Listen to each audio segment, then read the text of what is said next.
नमस्कार, मैं हूं के आर गौतम। आप देख रहे हैं न्यूज प्लस टीवी चैनल। दर्शकों, जैसा कि आप जानते हैं कि दशहरा जो है देवी देवताओं का महाकुंभ माना जाता है। 18 कड्डू का मिलन यहाँ पे होता है। देवी में बात आपको कई बार बता चुका हूँ कि 18 कड्डू अब नाम मात्र रहे हुए। अब लगभग यहाँ पर 350 देवी देवताओं का मिलन हो रहा है दशहरा उत्सव में। तो यहाँ पर आपको मैं बता दूं कि हम हर वर्ष की भांति इस वर्ष भी आपको देवता जी के सभी देवताओं के दर्शन करवाने की कोशिश कर रहे हैं। तो इस कड़ी में अभी हम पहुंचे हुए हैं देवता छमाहू जी, जो पल्दी घाटी से बिलोंग करते हैं देवता जी हैं, और इनके भी आपको दर्शन करवाना चाहते हैं और इनके कारकुनों से आपको मिलाने की पूरी कोशिश करेंगे। सब इससे पहले मैं कारकुनों से बात करूं, मैं चाहता हूं कि मेरे सहयोगी देवता जी के दर्शन हमारे जो दर्शक हैं उन्हें दर्शन करवा दें। ये आप कर रहे हैं दर्शन देवता श्री छमाहू जी, जो पल्दी घाटी के देवता जी हैं, आराध्य देवता है। और आप देख सकते हैं बहुत ही सुंदर तरीके से देवता के रथ को सजाया हुआ है। स्वर्ण आभूषणों से, फूल मालाओं से देवता जी के रथ को सुशोभित किया गया है। और बड़ी आस्था लोगों में दिखती है कि बहुत जो है अच्छे तरीके से जो है देवी देवताओं को मैनेज करते हैं। और अभी आजकल अस्थाई शिविर कुल्लू ढालपुर में बैठे हुए हैं सभी लोग जो भी देवता के दर्शन करना चाहते हैं। आजकल देवता जी के दर्शन अस्थाई शिविर ढालपुर में ही देवता जी के दर्शन हो सकते हैं। इसके बाद इलाके में आकर के पल्दी घाटी में भी देवता जी के आप दर्शन कर सकते हैं। तो आइए आपको मिलाते हैं देवता के कारकुन से। तो देवता जी के ठाकुर, जिन्हें हमारे लगभग पुजारी के बाद का ओहदा इनका ही होता है, पुजारी के साथ का ही ओहदा ठाकुर का होता है। तो इनका एक अपना ही अलग पहचान है। सबसे पहले तो मैं चाहता हूं कि जो देवता जी के जो कारकुन हमारे साथ हैं वो अपने बारे में थोड़ी सी जानकारी दें, उसके बाद देवता जी के इतिहास के बारे में भी कुछ बताएं। मेरा नाम ठाकुर तुलसीराम जी है। मैं गांव मरौर से आता हूँ। तो आप का जो ये चैनल है, सबसे पहले तो मैं चैनल का धन्यवाद करता हूँ। तो दशहरे के लिए देवता छमाहू जी बंजार घाटी के कोठी गोपालपुर से आते हैं। तो ये 2 पंचायत का देवता है, जिसमें कि पंचायत गोपालपुर और पंचायत थाटीवीर है। थाटीवीर और गोपालपुर पंचायत से लगभग 75 किलोमीटर दूर यहाँ पैदल जाना पड़ता है। तो आप जानते ही है कि जब से दशहरा शुरू हुआ है, सुनने में आता कि 1660 ईस्वी से दशहरा शुरू हुआ है। तो हो सकता है उसी दिन से मालिक यहाँ आ रहे हो। तो उसके बाद जब तक आज 2024 है, 24 तक आते रहे और हारियन द्वारा, बाजा जंतर द्वारा यहाँ पहुँचते हैं। जैसे यहाँ पर आप अस्थाई शिविर में आते हैं, यहाँ पर खाने पीने की व्यवस्था या खाने पीने को लेकर के आपकी क्या सुविधा है, क्या व्यवस्था है? खाना पीना जो है हम खुद बनाते हैं। हमारे मैस लगा है अपना। जितने भी हम यहाँ कमदार लोग हैं, तो सभी हम अपना खाना खुद ही बनाते हैं। ठाकुर जी, आप थोड़ा सा अपने जो देवता जी के जो कुछ एक जैसे हमारे पर्व बोलते हैं, कुछ उत्सव होते हैं जो आपके क्षेत्र में वहां पर पल्दी घाटी में देवता के जो उत्सव होते हैं, उन उत्सवों के बारे में, कुछ विशेष जो उत्सव होते हैं उनके बारे में जानकारी। हमारे जो है मालिक के जो पर्व होते हैं, लगभग ये फागुन से स्टार्ट होते हैं। जैसे कि फागुन में देवता बाहर निकलता है। उसके बाद चैत्र में भी एक हमारा पर्व होता है। उसके बाद बैसाख में भी देवी देवताओं के जो हमारे देवता जी धारा टुंगरा जिसे कहते हैं, आप लोग तो जानते ही है।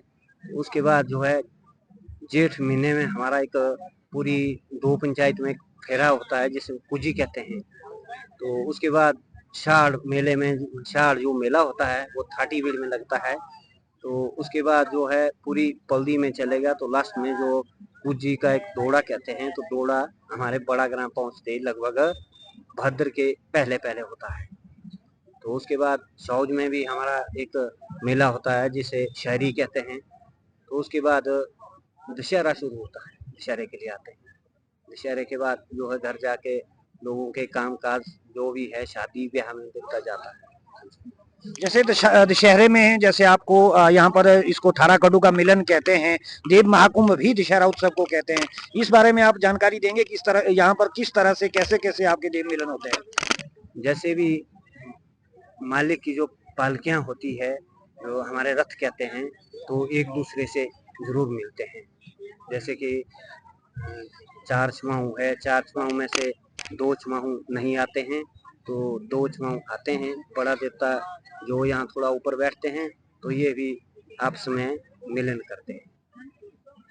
एक आपको मैं एक बात ये बता दूं कि कुछ एक क्षेत्रों में जैसे कई स्थानों पर अभी भी जो देवता के कारकुन होते हैं उनके नियम बहुत ही टफ होते हैं। कोई विशेष नियम आपके क्षेत्र के जो कारकुन हैं, आमदार है, जैसे गुरु पूजा पुजारी जो होते हैं, जो आप होते हैं, आपके जो नियम होते हैं उन नियमों के बारे में थोड़ी सी जानकारी देंगे? वो नियम क्या है, मालिक के नियम है। जैसे कि खाना हमारे अपने अपने, कई किसी के हाथ से नहीं खाते हैं तो अपने हाथ से खाते हैं। बाकी जो मालिक के नियम है वो अपने अपने हैं। जैसे कि हमारे अपनी भाषा में बोलते हैं चार घरों के अपने अपने नियम है। जैसे कि पुजारी पूजा करेगा, गुर अपना काम करेगा, ठाकुर अपना काम करेगा, भंडारी अपना काम करेगा। तो सबके पास अपने अपने नियम भी बांटे हुए हैं और काम भी बांटे हैं। तो ठाकुर जी एक बात और, जैसे दशहरे के उपलक्ष्य पर हम आज यहाँ पे मिले हुए हैं और आप हमारे दर्शकों को कुछ बता रहे हैं, तो दशहरे के उपलक्ष्य पर आप जो देवताओं के जो कामदार हैं और जो हमारे देशवासी हैं, प्रदेशवासी हैं, जो देव संस्कृति हमारे हिमाचल में है, तो उन लोगों को आप क्या संदेश देना चाहेंगे? सबसे पहले तो मैं देश और प्रदेश वासियों को दशहरे की शुभकामना देता हूँ। और यहाँ के जो है देवी देवताओं के प्रति थोड़ा जैसा मैं ये बोलना चाहता हूँ कि सभी देवी देवताओं को एक साथ, जो भी है कारदार है चाहे कोई भी उनके कमदार है, एक साथ ही हमारे को चलना चाहिए। सबसे पहले तो मुझे यहाँ का एक क्या नाम बहुत अच्छा लगा कि भाई इस बारी बहुत अच्छा देवी देवताओं को उठने बैठने के लिए बड़ी अच्छी सुविधा है। नहीं तो यहाँ बहुत ही खप पड़ती थी। तो मैं तो ये समझता हूँ कि यहाँ की कमेटी, जो हिमाचल प्रदेश के जो भी कार्य करते हैं यहाँ, तो उनको मैं धन्यवाद करता हूँ कि आगे भी इस चीज को ऐसा ही बना रखे। धन्यवाद। ठाकुर जी एक बात और है, जैसे देवता जी का पिछली बार हमें सुनने में आया था कि वेशभूषा और जो संस्कृति के इस पर जो है, पिछली बार देवता जी के आप लोग जरूर देवलू थे या देवता जी को आपकी पूरी इसको जो संगठन को जो है सम्मानित किया गया था, कुछ दर्जा दिया गया था, उस विषय पर थोड़ी सी जानकारी दें आप। चलो ये तो भगवान ही जानते हैं। जो यहाँ पे हमारे पिछली बारी भी कुछ लोग मालिक के साथ ऊपर से आए थे, तो अपने ड्रेस लेके आए थे। तो शायद हो सकता है, हमें ये पता नहीं है कि यहाँ कोई कंपटीशन होना या कंपटीशन नहीं होना, ये तो हमें पता नहीं था। ये तो यही जानते हैं। तो बाकी तो इस बार भी हमें कंपटीशन का कोई काम नहीं है। हमने जो है कुल्लू दशहरे की जो है शोभा बढ़ाई। जिस तरह भी चोड़ा टोपा कलगी लेके अपने ड्रेस के साथ आए थे, यहाँ के थोड़ी जैसी नाटियाँ, अपने कुल्लू भी नाटी शुरू कर दी मालिकों के साथ। तो इस बार भी हमें कंपटीशन का कोई काम नहीं है। हम यही चाहते हैं कि ये जो परंपरा बनी रहे और चली रहे। धन्यवाद। धन्यवाद ठाकुर जी। तो ये थे देवता श्री छमाहू जी के ठाकुर, और इन्होंने बहुत अच्छी जानकारी दी हुई और बहुत अच्छी बात कही हुई है संस्कृति को बचाने के लिए और हमारे देव समाज को बचाने के लिए। इन्होंने बहुत अच्छे संदेश जो है लोगों को दिया हुआ है। तो इस कड़ी में अभी बस इतना ही, आगे हम किसी